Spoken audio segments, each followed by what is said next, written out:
Yo, what is good, YouTube? Welcome back to another JC2K video. In today's video, we're just kind of going to do an overall video breaking down today's greatest era content drop, the free content that dropped today in terms of grindable content for both greatest era and the Dia de los Muertos event, and just talk about the content that is available this week and attainable this week in my team and whether or not it is good or not. Before we hop into the video, if you haven't already, make sure you hit that subscribe button. Help me push towards the 40,000 subscriber mark on the channel. I upload every single day, tons of consistent daily my team content. Would really appreciate it if y'all do subscribe. Without further ado, let's hop right into it. So first things first, today we got this greatest era 2000s edition content, and for two reasons I am not doing my typical which card should you buy video, because number one, none of these cards you should buy, and number two, I woke up late. It's my own fault. But I am kind of sick this morning, so that's my excuse. Anyways, point being, the best of these cards is this Cormageddon. He is the only card in here that I think is even justifiably worth opening or worth going for, but these packs, as I record this video, have been out for 53 minutes, and there are two of him on the auction house. There are two Jermaine O'Neals. There are, wow, there's not a single Steve Francis. There are two Rip Hamiltons, one Mike Bibby, and no Antonio Davis on the auction house. That's absolutely insane to me. These packs have 2.4% odds at a diamond and less than 1% at a pink diamond, which are way too low at this point. Friday pack drops have a 5% chance, basically 4.7 at a diamond. So at least it's double the chance in these greatest era packs. Why would anybody open a diamond only set where the only way to get a diamond is 2.4% of the time out of packs? That means you have to open on average slightly less than 50. I mean, about 40 packs. If you open 220s, you'll probably pull a diamond. Maybe. Well, I say probably. You might pull a diamond. Either way, the odds are still way too low. They're better than they were, but they're still really bad. These packs are not at all worth opening. So that's number one, first and foremost. I think we can start this video with. These packs are not at all worth opening. But next, the main question is, what is the grindable content today and what is worth getting? And honestly, they did drop a decent amount of content today. I'll give them that. That is one thing that they did do a decent job over the last couple of days. There's been a decent amount of stuff. You can get a pink diamond skull. This is from yesterday, but I'll talk over it anyway. 100 points with the gold card, 25 assists with a gold card, and 15 minutes played with a gold card. 100 points with an emerald, 25 rebounds with emeralds, and then 50 points in the paint with emeralds. 100 points with sapphires, 25 layups with sapphires, and 15 blocks or steals with sapphires. 100 points with rubies, 25 dunks with rubies, and 25 three-pointers with rubies. And then amethyst and up points, 100 of those. Amethyst and up double, and then amethyst and up score 30 in a game. Realistically, this is probably 2 hours worth of challenges. It's kind of annoying that they broke this up the way that they did in terms of you have to use gold cards and emerald cards and all that type of stuff. But realistically, I think this is about 2 hours of grinding. It's not awful, but it is for one pink diamond skull. And realistically, I mean, there was the pink diamond skull that was available in Triple Threat Park on Sunday. There is now this pink diamond skull that you could use to break into diamond skulls, or you could use again. Like maybe you got the first pink diamond skull and you used it on this diamond hidden gem pack. So you want to get 2 more pink diamond hidden skulls. You can do that now. You can get the one from this for legend badge. And there's also basically another pink diamond skull that is available here in the part 2 and the part 3, which is 2 diamond skulls. You could also use the diamond skulls for Jaime Jaquez. You could just save them. You can do a variety of different things. We still got not the better part of a week, but like 3 more days in this event. And so you do have these challenges that came out today for the diamond skull cards.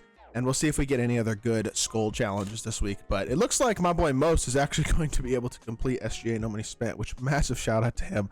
I saw that coming. Once he's committed to it, I was like, they're going to drop enough to make this possible. This is not a realistic grind at all still for SGA to try to get him No Money Spent, but Most is like no life in the heck out of it. And he is, it looks like, probably going to accomplish that. So honestly, massive shout out to Most, because that's pretty impressive. And these other skull cards do actually help towards getting other skull cards as well. You get these 3 event packs, which I believe are also skull cards, but I'm not 100% sure what's in these event packs. If you know what's in these event packs, please let me know, because you get them from part 1 for like 5 of these agendas in part 1, and then for part 2 as well. You get 3 of them. So let me know what's in those, because I have not opened any of those yet. I'm currently, like I said, on vacation. I haven't really been playing the game the last couple days, and my schedule's a little bit screwed up anyway. But part 3 is also something that came out today. This is 35 challenges, but 35 gold skulls after every single win. And so you got score 30 points with Dia de los Muertos, make 2 threes with Mario Chalmers, 1 steal with Aaron Aflalo, 3 rebounds with Vlade Divac, 1 block with JJ Hickson, 10 points with Joe Ingles, 2 layups with Ernie DiGregorio, 1 block with Naz Muhammad, 2 threes with Brandon Pajemski, 2 dunks with Mike Bantam, 3 assists with Antonio Daniels, 6 points in the paint with Mark Blunt, 2 rebounds with John Shoemate, 3 assists with Darrell Armstrong, 2 layups with Lester Connor, 10 points with Jerry Reynolds, Andre Blatch, Mel Counts, Alvin Williams, Darwin Cook, etc., etc., etc. Y'all can scroll through here and look at this, but basically this is a set of challenges that is basically for every single Ruby and below player, plus this one challenge with 1 Amethyst or higher Dia de los Muertos player. But it's basically a challenge with every single Ruby and below Dia de los Muertos player, and if you complete all 35 of them, which they're all really easy challenges, you will get that diamond skull as well. So that's another thing you can do today, and you get 7 gold skulls. Or sorry, you get 35 gold skulls out of it as well if you complete it, which does equivalent to 7 ruby skulls, which is basically 2 amethyst skulls. So slowly but surely making a little bit of progress on some of these grindable rewards. Things like the 92 Plus Deluxe Pack, Salary Cap, Jaime Jaquez, or sorry, Hidden Gem card, Salary Cap. What am I saying Salary Cap for? Jaime Jaquez, obviously. And then a couple other rewards, Legend Badge, there you go. Those are basically the main rewards to be grinding for from this challenge at this point, whichever ones of those you haven't attained and that you want.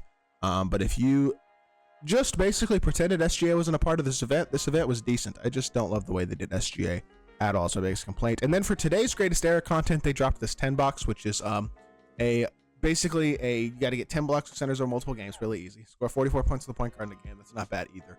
19 rebounds with small forwards over multiple games, 20 points in the game with the shooting guard 2 times, 18 assists with the point guard in the game, and 3 double doubles. So basically the quickest and easiest way that I will be knocking this out is I will be going and playing 1 rookie domination game in which I will be able to probably get at least 2 double doubles, if not 3, because I think these will be stackable. Last time they did a double double agenda, it was. If not, regardless, I'll still only take 3 games, but might be able to get all 3 of those done in 1 rookie dom game. 18 assists with point guard in the game, definitely gonna do that in rookie dom.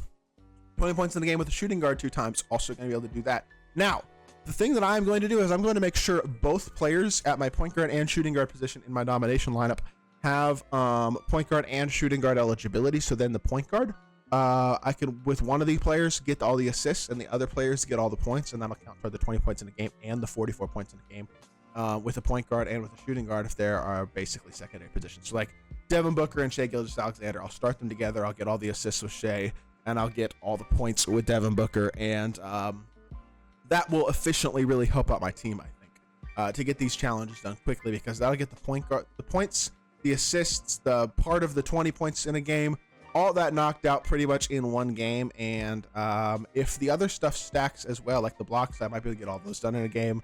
The 19 rebounds of small forwards, just make sure I got small forward, power forwards out there as much as possible. Like both of these guys are small forward eligible, so just gotta try to get as many rebounds as possible with them. But overall, I think that is basically the plan right now, is to try to knock those out in literally like 1 domination game and 1 breakout game, maybe 2, and we will be done with this. Like, this is not a hard set of challenges at all for this 10 bucks. So again, I'll be knocking all this out, and I'll be coming at y'all later today with a pack opening of these greatest era. This greatest era is 10 bucks. Hopefully there's something else decent that they drop. We'll have to wait and see about today's content, I guess, or this week's content, but I don't have super high hopes that anything else this week is going to be too great. But there is a little bit of decent grindable content this week here, and hopefully we get some good stuff on Friday as well, maybe some midweek stuff as well, who knows. With that being said, that's gonna do it for the video. Hope y'all did enjoy. If you did, make sure you hit that like button, leave a comment, and subscribe. I'll be back with more 2K content very, very soon, and I appreciate y'all. Peace.